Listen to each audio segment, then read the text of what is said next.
Cyclone 02A 1999 में हमारी history में सबसे ताकतवर तूफ़ान था जिसने एज अ कैटेगरी 3 हमें हिट किया था। इस दफ़ा जो इसका ट्रैक नज़र आ रहा है इस तूफ़ान का उससे काफ़ी हद तक मिलता जुलता था। इसमें हज़ारों हलाकतें भी हैं। Very severe cyclonic storm category 2 उसके ऊपर मौजूद है। बहुत से लोग इसको जो है रिलीजियस उससे भी जोड़ते हैं। कराची जो है अल्लाह ताला का लाख लाख शुक्र है कि बच जाता है। तो इसकी साइंसी वजह क्या है?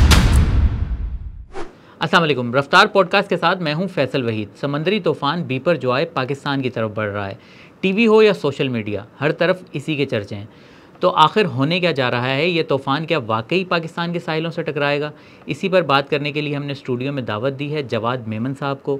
इन्हें जो है वो वेदर एनालिस्ट भी कहा जाता है और इन्हें वेदर मैन भी कहा जा सकता है क्योंकि इनकी काफ़ी ग्रिप है अपने मौजू पर। तो आइए उनसे बात करते हैं। कैसे हैं जनाब? अल्हम्दुलिल्लाह, आप खैरियत से? सर, ये बिपरजॉय आ रहा है, ये बताएं कि सुना है कि कराची से तकरीबन 400 किलोमीटर रह गया, तो कितने इम्कान आते हैं कि ये मतलब पाकिस्तान की साहिली पट्टी से टकराएगा?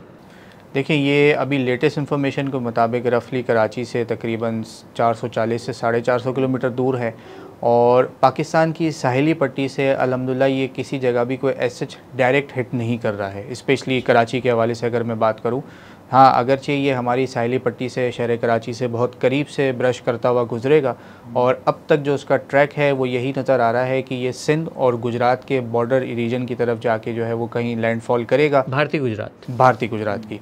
और इसका अभी भी जो इसका जो ज़्यादा जो टिल्ट होगा वो भारतीय गुजरात रीजन की तरफ ज़्यादा होगा, लेकिन जो हमारे जो बिल्कुल बॉर्डर के एरियाज़ हैं सिंध के और गुजरात के, केटी बंदर, रेडी कोट, चश्मा कोट, इन इलाकों के करीब भी जो है ये किसी न किसी थोड़ा बहुत उसमें वॉबल है अभी ट्रैक में, लेकिन इसका जो लास्ट जो अभी जो फाइनल ट्रैक जो नज़र आ रहा है वो इन इलाकों की तरफ है। अच्छा, तो सर इस पे वेदर पे क्या असर पड़ेगा? मतलब बारिशें मामूल से ज़्यादा हो सकती हैं और किन किन इलाकों में हो सकती हैं? देखिए, वेदर पे बेसिकली ये एक समंदरी तूफ़ान है और समंदरी तूफ़ान बेसिकली इसके जो स्फीयर ऑफ इन्फ्लुएंस में जो जो जगहें आती हैं, स्फीयर ऑफ इन्फ्लुएंस में आपको समझाऊँ कि इसका जो दायरा है वो हिस्सा जो इस तूफ़ान के ज़ेरे असर आता है, ये तूफ़ान का जो स्फीयर ऑफ इन्फ्लुएंस है ये कई 100 किलोमीटर के ऊपर डिपेंडेंट होता है और इसकी इंटेंसिटी के ऊपर भी होता है। अगर इंटेंसिटी ज़्यादा है तो ये स्फीयर ज़्यादा एरियाज़ तक कवर करता है, कम है तो ये लिमिटेड हो जाता है। सो बेसिकली इसके ज़ेरे असर जितने भी इलाके आएंगे वहाँ पर तेज़ बारिशें, तेज़ हवाएं और इस तरीके की ऊंची लहरें जो हैं वो उठ सकती हैं, स्पेशली कोस्टल एरियाज़ में। और जैसे जैसे आप इसके सेंटर के करीब होते चले जाते हैं, क्योंकि इसका जो सेंटर है, जो इसका आई वॉल है, वहाँ पर उस तूफ़ान की पीक इंटेंसिटी होती है। हवाएं, बारिशें, लहरें वो अपनी पीक इंटेंसिटी पर होती हैं। तो जो इलाके इसके सेंटर के करीब होंगे वहाँ पर इफ़ेक्ट्स ज़्यादा होंगे, जो इलाके इसके सेंटर से दूर होंगे वहाँ पे इफ़ेक्ट्स फिर आहिस्ता आहिस्ता आहिस्ता थोड़े बहुत कम होते चले जाते हैं। कराची के हवाले से अगर बात करें तो कराची में भी जो है वो इसका जो स्फीयर है वो कराची इसके स्फीयर पे काफ़ी अंडरफॉल करता है।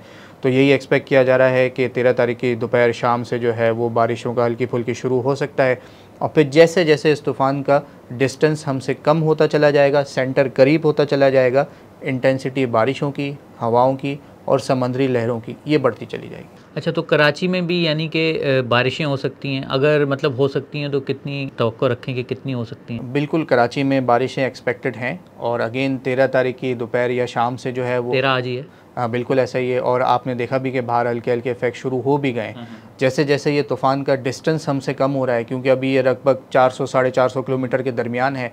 आहिस्ता आहिस्ता ये मज़ीद कम होगा। इसका जो सेंटर है, जो उसकी पीक इंटेंसिटी वाली जगह है, वो हमसे करीब होगी। तो फिर उम्मीद ये है कि 14 तारीख से लेकर 16 तारीख तक शहर कराची में हैवी रेनफॉल्स भी होंगी और हवाओं की जो रफ़्तार है वो 60 से 70 किलोमीटर फ़ी घंटा, जो विंड गस्ट है जिसे हम हवा के झक्कड़ कहते हैं आसान अल्फाज में, वो जो है वो तकरीबन 80 तो कुछ एरिया में ये 90 किलोमीटर्स तक भी क्लॉक हो सकते हैं, रिकॉर्ड किए जा सकते हैं। वेव्स की अगर बात करूं तो कराची के, क्योंकि ये सेंटर बहुत करीब नहीं आएगा, लेकिन फिर भी कराची की जो साहिली पट्टी है यहाँ पर जो समुद्री लहरें हैं, हाई टाइड जो हैं वो तकरीबन 3 से 5 फीट के दरमियान लगभग रह सकती हैं। इस वक्त अगर मैं आपको लेटेस्ट सिचुएशन बताऊं तो तकरीबन 2 से 2.5 फीट तक की लहरें जो है वो उठ रही हैं। ये बताएं कि बारिशें कितनी मतलब हो सकती हैं? मतलब 100 मिलीमीटर सुनने में आ रहा था, 200 भी कोई कह रहा है, तो कितनी अंदाज़न कितनी हो सकती है? देखिए, रफ़ एस्टीमेट है, ये डिपेंड करता है क्योंकि कोई मानसून का सिस्टम या वैसे कोई सिस्टम नहीं है, तूफ़ानी बादल हैं।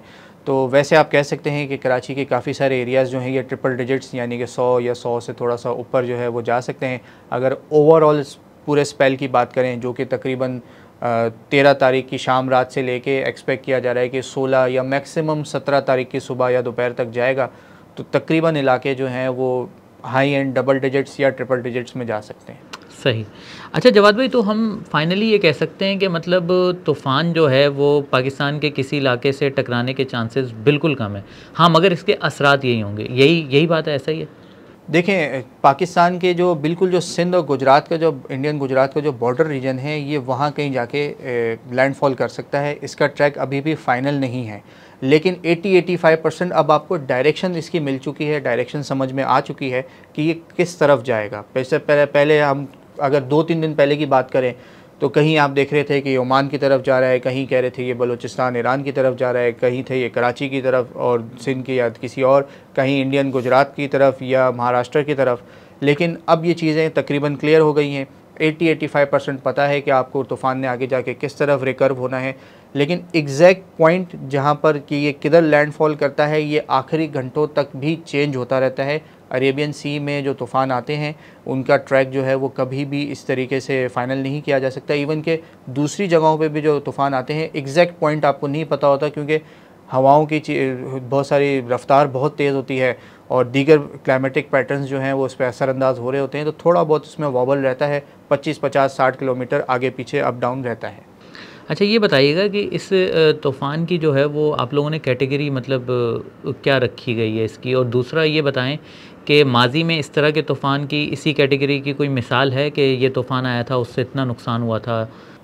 देखें, ये जो तूफ़ान मैक्सिमम अपनी जो पीक इंटेंसिटी पर किया है वो एक्सट्रीमली सीवियर साइक्लोनिक स्टॉर्म, यानी कि ये हाई एंड कैटेगरी 3 का तूफ़ान था। हमारे यहाँ इंडियन ओशन में या WMO के जो है जो स्टैंडर्ड्स के मुताबिक यहाँ पर कैटेगरीज़ को इतना ज़्यादा डिस्कस नहीं किया जाता, यहाँ पर उन्हें लेबल्स दिया जाता है। जिस तरह एक्सट्रीमली सीवियर साइक्लोनिक स्टॉर्म आम अल्फाज में ये कैटेगरी 3 हाई एंड कैटेगरी 3 का होता है, पीक इंटेंसिटी इसके ऊपर थी। अब क्योंकि ये थोड़ा सा हॉस्टाइल इन्वायरमेंट में जा रहा है, थोड़ा सा इस पर दीगर क्लाइमेटिक पैटर्न जो हैं असरअंदाज होना शुरू हो गए हैं, तो ये स्टेप डाउन होके आज सुबह जो है वो वेरी सीवियर साइक्लोनिक स्टॉर्म, यानी कि आप इसे कैटेगरी 2 का जो है वो ये भी खासा ताकतवर समुद्री तूफ़ान होता है, उसके ऊपर मौजूद है। और अब क्योंकि आगे जो उसके जो फेवरेबल कंडीशंस जो हैं वो नज़र आ रही हैं, जितना इसने स्नैप डाउन होना था वो हो गया। उम्मीद इसी बात की नज़र आ रही है कि ये एज अ कैटेगरी 2 के आसपास, यही वेरी सीवियर साइक्लोनिक स्टॉर्म के आसपास जाके 15 तारीख की दोपहर या शाम को या 15 तारीख के किसी भी वक्त जो है वो जाके हिट करेगा उन एरियाज़ को जहां हमने लैंडफॉल का जिक्र किया है। माजी में अगर हम बात करें तो साइक्लोन 02A 1999 में जो पाकिस्तान की रिकॉर्डेड हिस्ट्री है उसमें ये हमारी हिस्ट्री में सबसे ताकतवर तूफ़ान था, जिसने एज अ कैटेगरी 3 हमें हिट किया था। और वो एक बात ये है कि इस दफ़ा जो इसका ट्रैक नज़र आ रहा है इस तूफ़ान का, उस टाइम भी ये तकरीबन उससे काफ़ी हद तक मिलता जुलता था। जिस तरह इस दफ़ा जो है इस तूफ़ान का ट्रैक हमने डिस्कस किया कि ये इंडियन गुजरात रीजन की तरफ थोड़ा सा मज़ीद टिल्ट होता हुआ लगता है, उस दफ़ा जो है ये 1999 में ये पाकिस्तान के साउथ ईस्टर्न सिंध की तरफ ज़्यादा टिल्ट हुआ था। तो यही वजह थी कि जब ये लैंडफॉल किया था और एज अ कैटेगरी 3 इसने लैंडफॉल किया था, जो कि इंतहाई ताकतवर तूफ़ान होता है, तो इसमें हज़ारों हलाकतें भी हैं और हज़ारों जो है वो लाखों जो है वो घर भी इसमें काफ़ी और बड़े पैमाने पे नुकसान हुए। वो 3 था, ये 2 है? वो 3 था।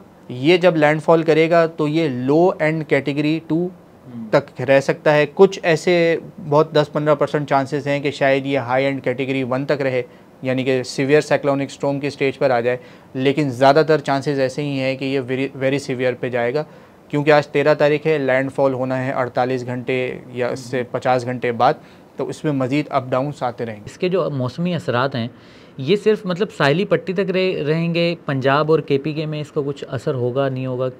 नहीं, देखें, पंजाब और KPK में जो है वो ऐसे बारिशों का कोई हवाले से इसका असर नहीं है। हाँ, पंजाब और KPK में जो प्री मानसून का जो सिस्टम जिसकी उम्मीद थी कि ये जून के स्टार्टिंग में एक्टिव हो सकता है, वो काफ़ी हद तक डिले हो गया और इन इलाकों में इस वक्त जो है वो मौसम खासा गर्म है।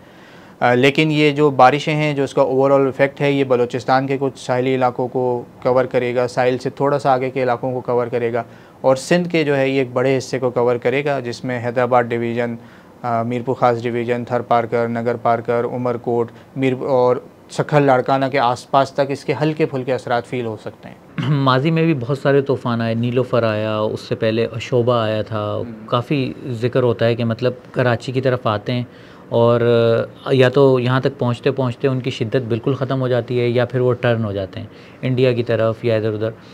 तो बहुत से लोग इसको जो है रिलीजियस उससे भी जोड़ते हैं कि ये हमारी बुज़ुर्ग शख्सियत बहुत मोहतरम अब्दुल्ला शाह गाज़ी साहब की वजह से है कि उनकी वजह से यहाँ पे कोई तूफ़ान नहीं आता।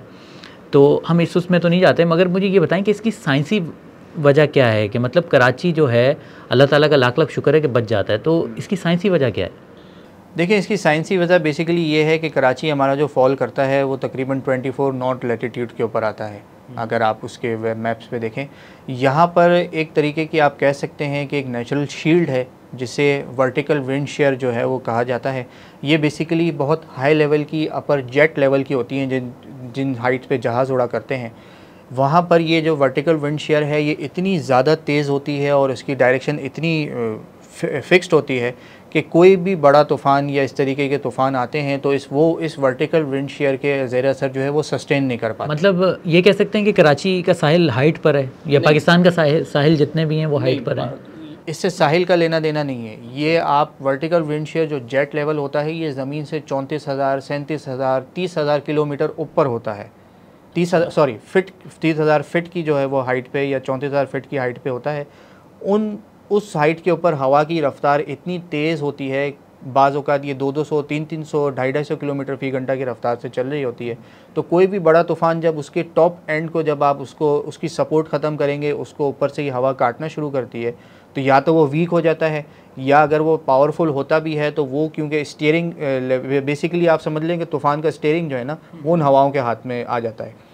और वो हवाएं क्योंकि एक फ़िक्स डायरेक्शन में यहाँ से हमारे यहाँ से वेस्ट से चलती हैं, ईरान, बलूचिस्तान, फिर सिंध और फिर आगे इंडियन गुजरात और राजस्थान की तरफ, तो यही होता है कि वो तूफ़ान का जो स्टीयरिंग जो है वो उस तरफ मुड़ जाता है, इंडिया रीजन की तरफ। बहुत शुक्रिया जवाद साहब। Thank you. जवाद मेमन साहब हमारे साथ मौजूद थे, जिन इन शॉर्ट उनका ये कहना है कि बीपर जॉय जो है वो डायरेक्टली पाकिस्तान के किसी इलाके से टकराने के चांसेस उसके बहुत कम हैं। वो भारतीय गुजरात की तरफ जाएगा। हाँ, मगर उसके मौसमी असरात पाकिस्तान पर भी नज़र आएंगे। तेज़ बारिशें हो सकती हैं, तेज़ हवाएं चल सकती हैं, तो साहिली इलाकों में जो रहने वाले लोग हैं वो थोड़ी सी एहतियात करें।